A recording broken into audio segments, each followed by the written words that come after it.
दोस्तों 24 अक्टूबर को जब मैं सुबह उठा और मैंने अपना व्हाट्सएप देखा तो एक बहुत ही दुख और दर्द के साथ मुझे कहना पड़ता है कि एक ऐसी खबर मेरी नज़रों के सामने से गुजरी जिसे आंखें तो देख रही थी लेकिन दिमाग तस्लीम नहीं कर रहा था।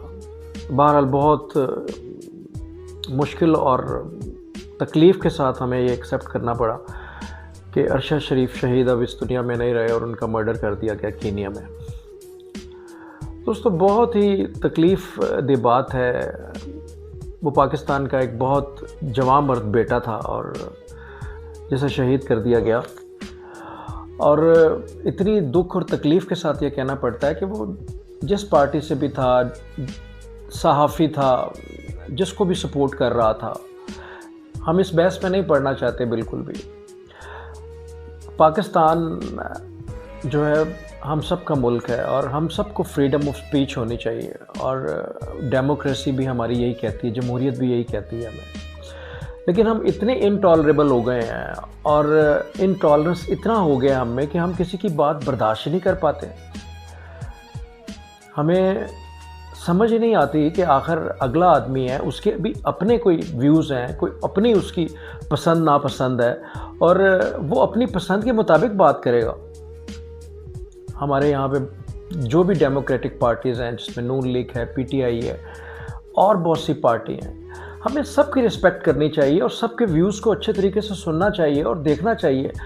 कोई ना कोई बेस कहीं ना कहीं किसी की बनी हुई है, लेकिन हम इतना इनटॉलरेबल हो चुके हैं कि हम एक दूसरे को गाली गलौज की सियासत बना चुके हैं और हमें समझ ही नहीं आती कि हम इतना गिर जाते हैं कि किसी को इतना तंग करते हैं कि उसकी ज़मीन अपने ही मुल्क के लिए तंग कर देते हैं।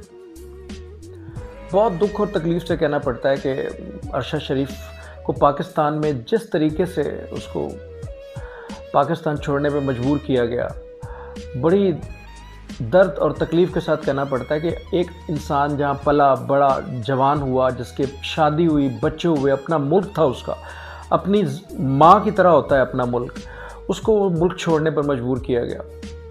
और पाकिस्तान हम सबका मुल्क है और हम सब के आबाओ अजदाद ने इसको पाने के लिए बहुत सी कुर्बानियाँ दी हैं, बहुत कुर्बानियाँ दी हैं। कुछ ऐसे लोग, कुछ ऐसे जत्थे जो पाकिस्तान को पे अपनी धौंस जमाना चाहते हैं और वो कहते हैं कि पाकिस्तान सिर्फ हमारा है।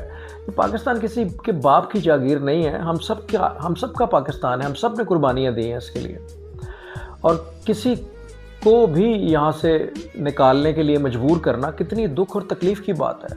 वो बेचारा यहाँ से दुबई गया, दुबई से उसको डिपोर्ट कर दिया गया और वो कीनिया जाने पे मजबूर हो गया। बहरहाल जो भी था, उसके जो भी व्यूज़ थे, आखिर है तो इंसान था। इंसानियत के नाते हमें एक दूसरे की रिस्पेक्ट करनी चाहिए, एक दूसरे के बारे में सोचना चाहिए और देखना चाहिए कि यार हम पहले इंसान हैं और इंसानियत हमारी अंदर जब तक मौजूद है तब तक हम इंसान हैं। वरना तो हम जानवरों से भी बदतर हो गए हैं, जो एक दूसरे को चीर फाड़ करने के पर मजबूर हो जाते हैं अपने फ़ायदे के लिए। हम में और जानवरों में तो कोई फ़र्क नहीं रहा। हमसे तो अच्छे वो परिंदे हुए जो उड़ के जहाँ मर्ज़ी चाहे खुदा ताला की ज़मीन पर जाके बैठ जाते हैं और अपने रिस्क की तलाश करते हैं। और हमारे अपने ही मुल्क में हम लोगों की ज़मीन को जब तंग कर दिया जाएगा तो आप सोचें कि उन लोगों पे क्या बीतेगी। हमें इंटॉलरेंस क्यों इतना कम हो गया है, हमें बर्दाश्त क्यों कम हो गई है। दोस्तों इसके बारे में ज़रूर सोचें। आज एक ये वाक़या हुआ है और रोज़ाना इस तरह के जुल्म और बर्बरियत के वाक़यात पाकिस्तान में एक रूटीन बन चुके हैं और हमारे लिए ख़बरें बन चुकी हैं, लेकिन हम लोग कभी आवाज़ नहीं उठाते और हमें आवाज़ उठानी चाहिए। और मैं आज सलाम पेश करता हूँ अरशद शरीफ शहीद को, जिसने बड़ी जवानमर्दी से अपनी सच्चाई और हिम्मत के साथ इस मुल्क में डटे रह के मुकाबला किया, लेकिन फिर उसको मजबूर कर दिया गया और फिर वो शहीद हो गया। अल्लाह ताला उसके दर्जात बुलंद करे और हम सबको टॉलरेंस और बर्दाश्त का जो है एक मादा हमारे अंदर पैदा करे कि हम एक इंसान कहलाने के लायक तो रहें कम अज़ कम। बहुत शुक्रिया। डॉक्टर कमर को इजाज़त दीजिए। अल्लाह हाफ़िज़।